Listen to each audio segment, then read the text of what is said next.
I tried to take my daughter's only precious possession, a necklace from her grandmother, to give to her sister. When my 4 kids united against me, I canceled their birthdays and locked them in the house while I went on a date. My 11-year-old called 911 because she smelled smoke and couldn't get out. One by one, every single child left the day they turned 18. Now I send letters they never open and spend holidays in a house full of empty rooms. I locked my children in the house and went to dinner with my husband. 4 kids. Ages 11, 14, 16, and 17. I deadbolted the front door from outside, disabled the garage, and told them if they tried to leave, I'd call the police and report them as runaways. Then I put on a nice dress, got in the car with my husband, and drove to a steakhouse. I told myself they deserved it. I told myself I was teaching them a lesson about respect, about family loyalty, about what happens when children gang up against their mother. I was teaching them something, all right. I was teaching them that their mother was capable of treating them like prisoners. That their safety and well-being meant less to me than winning an argument. That I would rather lock them in a house than admit I was wrong. My oldest turned 18 6 months later. She moved out the day after her birthday and never came back. One by one, the others followed. Now I'm 51 years old, sitting in a house that used to echo with noise and chaos and life. I have 4 children, and none of them speak to me. My husband divorced me 2 years ago. My own mother won't return my calls. I did this. Every single choice that led me here was mine. And I need to tell someone the truth before I lose my mind. My name is irrelevant. What matters is what I did and what it cost me. I had 4 beautiful children: Emma, 17. Sophie, 16. Lucas, 14. Mia, 11. I had a husband named Greg who I thought would stand by me through anything.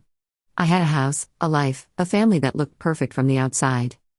I destroyed all of it over a necklace. It sounds insane when I write it. It sounds like something a fictional villain would do. But I need you to understand how I got there, how my thinking became so twisted that demanding a child's jewelry seemed reasonable. I grew up with nothing. My parents were poor. Not struggling but getting by poor. Actually poor. Food stamps, hand-me-down clothes, choosing between heat and electricity poor. I wore the same shoes until my toes poked through the front. I never had birthday parties. Christmas meant one gift if we were lucky. When I married Greg and we started building our life, I swore my kids would have everything I didn't. And they did. Dance lessons, sports teams, vacations, nice clothes. Whatever they wanted, I found a way to provide. But somewhere along the line, providing turned into controlling. I started keeping mental tallies. How much I spent on each child. What they owed me for the life I gave them. Every dollar became a debt they didn't know they were accumulating. And then there was Emma. Emma was my oldest, but she wasn't my easiest. She was independent, strong-willed, the kind of kid who asked why when I told her to do something instead of just doing it. I told myself she was difficult. Ungrateful. That she didn't appreciate the sacrifices I made. The truth was she saw through me. She always did. Sophie was the golden child, even though I never would have admitted it. She was agreeable, eager to please, always trying to make me happy. She reminded me of myself at that age, before life hardened me. I loved all my children, but Sophie was the one I understood. Sophie's 16th birthday was coming up. Sweet 16. I wanted it to be perfect. I wanted to throw her a party that would make up for every birthday I'd missed as a child. And I wanted her to have something special. Something meaningful. That's when I remembered Emma's necklace. Emma had gotten it for her 16th birthday from her grandmother, Greg's mother. It was a delicate gold chain with a small diamond pendant. Simple but elegant. Worth about $300. Emma treasured it. She wore it almost every day. It was one of the few things that was truly hers, given to her by someone who loved her, not something I'd bought to hold over her head. I decided Sophie should have it. I told myself it made sense. Sophie's 16th birthday deserved something special, and we didn't have extra money for expensive jewelry. Emma had worn the necklace for a year already. She could share. That's what sisters do. Looking back, I know the real reason. I wanted to take something from Emma. I wanted to prove that nothing in my house truly belonged to my children. I wanted to remind her that I was in control, that every gift could be revoked, that her grandmother's love didn't trump my authority. I was punishing her for being herself. I approached Emma one evening while she was doing homework. "I need your grandmother's necklace," I said. "I'm giving it to Sophie for her birthday." Emma looked up at me like I'd spoken a foreign language. "What?" "The necklace. The gold one with the diamond. Sophie's turning 16, and I want her to have something nice." "That's my necklace. Grandma gave it to me." And now I'm asking you to give it to your sister. It's not a big deal, Emma. You can share. It's not about sharing. It's mine. It was a gift. You can't just take it. The way she said you can't made something snap inside me. Excuse me? I can't? Everything in this house belongs to me, Emma. Including that necklace. I let you wear it for a year. Now it's Sophie's turn. That's not how gifts work. Don't raise your voice at me. Mom, this is insane. Grandma gave it to me specifically. For my 16th birthday. If you want Sophie to have a necklace, buy her one. We can't afford to buy one. And I shouldn't have to. You should be willing to share with your sister. I share everything with her. My clothes, my makeup, my room. But this is different. This is the only thing I have that's really mine. I should have heard the desperation in her voice. I should have recognized that this wasn't about a piece of jewelry. It was about having one thing, just one thing, that I couldn't take away. Instead, I heard defiance. Fine, I said. You're grounded until you change your attitude. For what? For being selfish. For being ungrateful. For caring more about a necklace than your sister's happiness. Emma's eyes filled with tears. This isn't about the necklace, Mom. This is about you always taking from me. Always. I can't have anything. I can't do anything. You control everything. That's enough. Room. Now. No phone, no computer, no friends until you apologize and hand over that necklace. She went to her room. She didn't apologize. She didn't give me the necklace.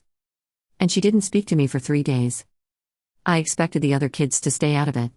This was between me and Emma. It didn't concern them. But on the 4th day, Sophie came to me. Mom, I don't want Emma's necklace. I stared at her. My golden child. My agreeable one? Turning against me. What? Emma's miserable. She's crying every night. That necklace means so much to her. I don't want it if it's going to hurt her. This isn't about what you want, Sophie. It's about Emma learning to be part of this family. She is part of this family? You're the one making her feel like she isn't. I couldn't believe what I was hearing. Go to your room. Mom. Now. Sophie went.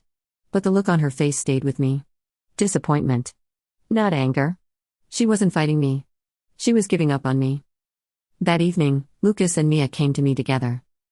Lucas was 14, my only boy, usually quiet and content to stay out of drama.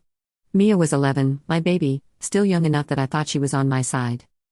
Mom, this isn't fair, Lucas said. What isn't fair? Grounding Emma. Trying to take her necklace. She didn't do anything wrong. She disobeyed me. She said no to something unreasonable. That's not the same thing. Unreasonable? Since when do you get to decide what's reasonable in my house? Mia tugged on Lucas's sleeve, clearly scared, but he kept going. We all talked about it. Me, Sophie, and Mia. We think you should apologize to Emma and unground her. Apologize? My children, the ones I'd fed and clothed and sacrificed for, wanted me to apologize to the daughter who wouldn't give up a necklace. Something inside me went cold. I see, I said. So this is a mutiny. It's not a mutiny. We just think. You think what? That you can gang up on me?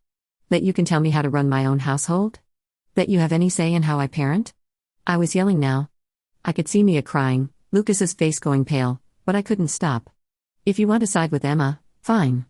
Then you get the same punishment she does. All of you. Grounded. No birthdays. What? Sophie had come out of her room at the yelling. You can't cancel our birthdays. Watch me. Lucas's birthday is next month. Cancelled. Mia's is in December. Cancelled. No parties, no gifts, no special treatment. Not until every single one of you apologizes to me for this disrespect. They stared at me in horror. I should have seen myself in that moment. 4 children, united for once, looking at their mother like she was a stranger. Like she was dangerous. But all I saw was mutiny. Betrayal. Proof that I'd raised ungrateful children who didn't appreciate anything I'd done for them. Go to your rooms. All of you. Now. They went. The house was silent for a week. I moved through it like a ghost, making meals no one wanted to eat, doing laundry for children who wouldn't look at me. Greg tried to intervene a few times. Maybe you should let this go, he said. It's getting out of hand. They need to learn that I'm in charge. They're kids, Karen. They're scared of you. Good. Maybe they'll think twice before disrespecting me again. He shook his head and walked away. We barely spoke after that. Sophie's birthday came and went. No party. No cake. I didn't even say happy birthday. I wanted her to feel the consequences of siding against me. She cried all day. I told myself it was her own fault. The date night was Greg's idea. He said we needed to reconnect. That the tension in the house was destroying our marriage. He'd made reservations at our favorite steakhouse. What about the kids? I asked. They'll be fine. Emma's 17. She can watch the younger ones. But I didn't trust them. I was convinced that the moment we left, they'd have friends over, or break rules, or plot against me. I couldn't let them have any freedom while I was gone. So before we left, I made sure they couldn't leave. I locked the front door from outside with a deadbolt that required a key. I disabled the garage door opener. I checked every window to make sure they were secure. Greg saw me doing it. What are you doing? Making sure they stay put. You're locking them in? They're grounded. They're not supposed to leave anyway. Karen, this is what happens when children don't respect their parents. They lose privileges. Including the privilege of going outside. He looked at me for a long moment. I thought he might refuse to go. I thought he might call me crazy, unlock the door, tell the kids he was sorry. He didn't. He got in the car with me, and we drove to dinner. We were gone for 3 hours. When we got home, the police were there. Mia had panicked. She'd smelled something burning from the kitchen, probably the coffee pot I'd left on, and tried to get out. When she couldn't, she called 911 from the home phone. She told the dispatcher that her mother had locked them inside and she couldn't get out and something was burning and she was scared. The fire department had to break down the door. The police wanted to know why 4 minor children had been locked inside a house with no way to exit. The fire marshal wanted to know why there had been an unattended heat source. Child Protective Services wanted to interview each child separately. Emma told them everything. Not just the locking in. Everything. The cancelled birthdays. The necklace. The months of emotional warfare. The way I'd turned their home into a prison. Sophie told them. Lucas told them. Even Mia, my baby, 11 years old, told them that she was scared of her mommy. They didn't take my children that night. But they opened a case. Required parenting classes. Required family therapy. Required regular check-ins. Greg moved into the guest room and didn't come out. And Emma started counting the days until she turned 18. She left on her birthday. Not a party. Not a celebration. Just a backpack, a suitcase, and the necklace I tried to take from her, still around her neck. I came downstairs that morning to find her at the door. Emma, where are you going? Out. It's your birthday. We should celebrate. I'll make breakfast. No. Emma, I know things have been difficult, but we can work through this. We're family. She turned around. Looked at me with eyes that held no warmth, no anger, nothing. Just exhaustion. You locked us in the house, Mom. Like animals. Mia had nightmares for months. She still cries when someone locks a door. She's 11. That was a mistake. I've apologized. You've never apologized. Not once. You said you were sorry if we felt scared, not sorry for what you did. That's not an apology. That's a manipulation. I started to argue, but she held up her hand. I'm 18 now. I don't have to listen to you anymore. I don't have to live here. I don't have to pretend that what you did was normal. Where will you go? Grandma's. She said I could stay as long as I need. Greg's mother. The one who gave her the necklace. Of course. Emma, please. I'm your mother. I love you. You don't know what love is, Mom. Love doesn't lock children in houses. Love doesn't take away birthdays. Love doesn't demand someone give up the only thing they treasure just to prove you can. She walked out the door. I never saw her in that house again. The others watched her leave. Sophie was standing at the top of the stairs, Lucas behind her, Mia peeking from her bedroom door. They watched their older sister walk away, and I saw something shift in their faces. Hope. They saw Emma leave and they realized escape was possible. Sophie was next. She'd always been my agreeable one, my golden child, but something changed after Emma left. She started coming home later. Spending more time with friends. Avoiding me whenever possible. She got accepted to a college 3 states away. Full scholarship. She'd applied in secret, never told me, never asked for my input. I found out when the acceptance letter came in the mail. You can't go that far, I said. It's too expensive. You'll stay here, go to community college. It's a full scholarship, Mom. I don't need your money. I don't care. I'm not comfortable with you being that far away. I'm not asking for permission. I'm 18 in 4 months. I'm going. Sophie, after everything I've done for you. She laughed. Actually laughed. Everything you've done for me? You canceled my 16th birthday because I stood up for Emma. You made me watch my little sister scream and cry because she couldn't get out of a locked house. You made me scared of my own mother. I was trying to teach you. You taught me plenty. You taught me that my feelings don't matter. You taught me that nothing I do will ever be good enough. You taught me that love from you always comes with conditions. She walked away. 4 months later, she was gone. Lucas held out longer than I expected. He was quiet, my only son, always trying to stay out of conflict. He'd retreated into video games and books, making himself invisible to avoid my attention. But on his 16th birthday, the one I'd cancelled 2 years earlier, he finally broke. I tried to make up for it. Bought him presents. Made his favorite dinner. Pretended everything was fine. He sat at the table, staring at the cake, not touching anything. Aren't you going to blow out the candles? I asked. Why? Because it's your birthday. Make a wish. I already did, he said quietly. 2 years ago. When you told me I didn't deserve a birthday because I stood up for my sister. Lucas, that was. I was wrong about that. I've changed. You haven't changed. You're just scared because Emma and Sophie left. You're being nice now because you're afraid I'll leave too. I couldn't respond because he was right. My wish was that someday I'd be old enough to leave. And now I am. 2 more years. I'm counting every single day. He got up from the table and went to his room. The cake went in the trash. Mia was the hardest to lose. She was my baby. My youngest. The one who used to crawl into my lap and tell me I was the best mommy in the world. But the incident had broken something in her. She started having panic attacks whenever doors were locked. She couldn't be in cars with child locks. She'd scream at night, dreaming of being trapped. I paid for therapy. I tried to be better. I told myself I was making up for my mistakes.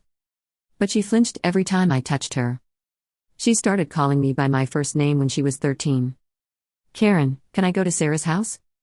Why are you calling me that? It's your name. I'm your mother. She looked at me with those eyes that used to be so full of love and said, mothers don't lock their children in houses. By the time she was 15, she'd asked to live with her dad. Greg and I had divorced by then. He'd moved across town, gotten a small apartment, started rebuilding his life without me. The kids visited him on weekends. The judge granted the request. Mia moved in with her father. And then Lucas did. At 18, he didn't even say goodbye. Just packed his things while I was at work and left a note. I'm going to Dad's until I figure out what's next. Please don't contact me. I need space. Space. They all needed space. Space for me. The house was empty now. 4 bedrooms for no one. A dining table that sat 8, used by 1. A refrigerator full of food that spoiled because there was no one to eat it.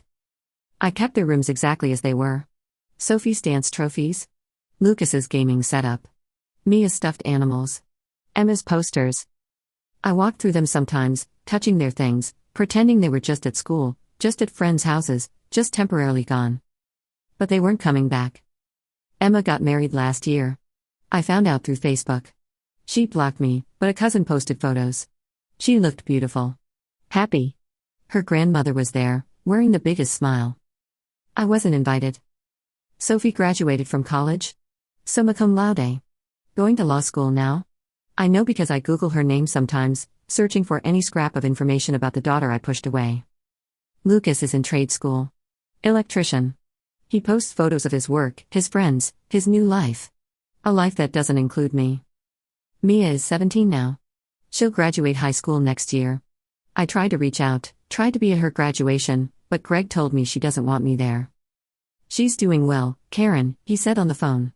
Better than she's ever been. And part of the reason she's doing well is because you're not in her life. I wanted to scream at him. To tell him he was wrong. That I'd changed.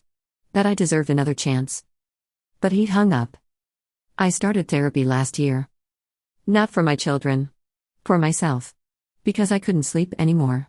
Because I couldn't understand how I'd gotten here. Because I needed someone to explain to me how a woman who'd sworn to give her children everything had ended up with nothing. My therapist doesn't let me hide. "Tell me about the necklace," she said in one session. It was just a necklace. I don't know why it became such a big deal. Don't you? I thought about it. Really thought. I wanted to take something from Emma. Something that was hers. Something that had nothing to do with me. Why? Because she didn't need me. She had her grandmother, her friends, her own life. I was just in the way. The necklace was proof that someone loved her who wasn't me. And I couldn't stand it. My therapist nodded. So it was never about the necklace. It was about control. Control. That word again. I'd controlled everything. What they wore. Who they saw. How they spoke to me. I controlled their birthdays, their friendships, their access to the outside world. And when they tried to resist, even a little, even reasonably, I escalated until there was nowhere left to go. Until I locked them inside and went to dinner. The fire department had to break down my door. My children had to break down my entire life. I send letters now. One to each of them, every month. Not asking for anything. Not making excuses. Just apologizing. Telling them I'm in therapy. Telling them I understand why they left. Telling them I love them even though I never knew how to show it. None of them write back. Emma returned one letter unopened. Sophie sent a brief email. "I received your letter. I'm not ready to respond. Please respect that." Lucas doesn't respond at all. Mia sent one message, through Greg. "Tell her I need more time. Maybe a lot more time. Maybe forever. Maybe forever.